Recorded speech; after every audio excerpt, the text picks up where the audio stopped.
Kita bedah satu fenomena yang kayaknya kita semua pernah ngalamin. Kenapa ya uang sekarang tuh rasanya lebih cepet banget habisnya, padahal kita nggak ngerasa habis beli macam-macam? Pernah nggak sih pas lagi ngecek saldo rekening, tiba-tiba kaget sendiri? Terus muncul pertanyaan di kepala.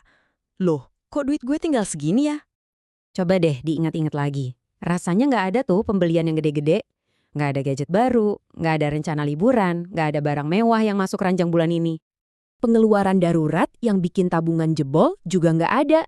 Semuanya kelihatan normal-normal aja. Pengeluaran sehari-hari rasanya ya wajar seperti biasa. Tapi ya faktanya tetap aja gitu.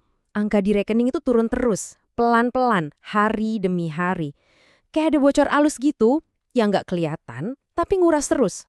Nah, ternyata nih jawabannya itu seringkali bukan di satu pengeluaran besar, tapi di ribuan luka-luka kecil yang sering banget kita anggap remeh. Siapa aja sih biang keroknya? Ya, ini dia. Biaya langganan streaming yang auto-debit, ongkos kirim pas check out, biaya layanan ini itu, sampai jajan kopi atau cemilan yang kelihatannya sepele. Waktu kita bayar ongkir 20.000 atau biaya admin 5.000, otak kita tuh nggak lihat itu sebagai ancaman. Enteng aja gitu rasanya. Ah, segini doang mah. Nah, ini dia jebakannya. Luka-luka kecil tadi itu kejadiannya kan berkali-kali. Pas ditotalin di akhir bulan, wih, angkanya jadi nyata banget, kerasa. Terus pertanyaannya, kok bisa ya kita gampang banget ngelakuin semua transaksi kecil ini? Jawabannya ada di cara kerja sistem digital yang kita pakai setiap hari. Jadi gini, waktu kita pakai uang cash, ada yang namanya rasa sakit pas bayar. Kita lihat langsung uang kita pindah tangan, kerasa banget hilangnya. Nah, sistem digital itu sengaja dirancang buat ngilangin rasa sakit itu. Beda banget kan?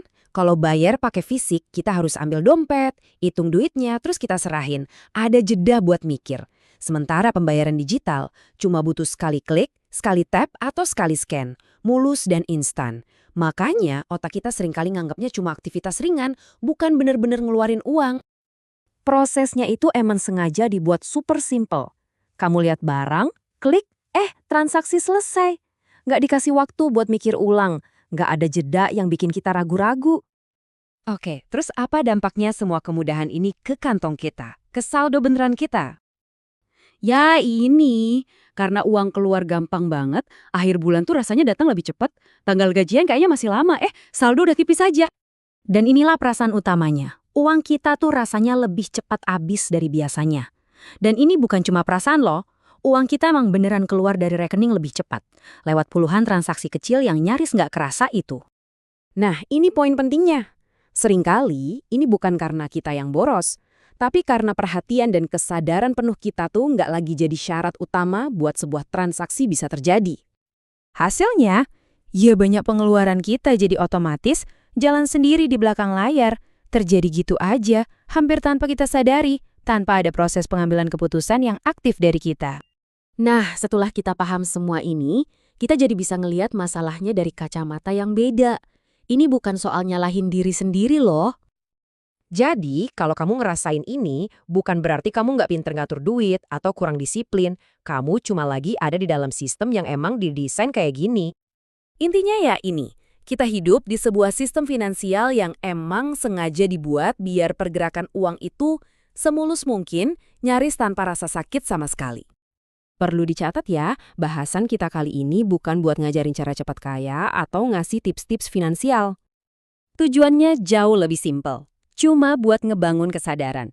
Biar kita semua paham, kenapa sih uang di era digital ini rasanya lebih cepat perginya? Jadi, setelah sadar soal sistem ini, terus gimana? Pertanyaannya mungkin bukan lagi gimana caranya biar nggak boros, tapi lebih ke gimana caranya biar kita tetap sadar di tengah sistem yang dirancang buat bikin kita nggak sadar. Nah, itu pertanyaan yang bagus buat kita renungin sama-sama.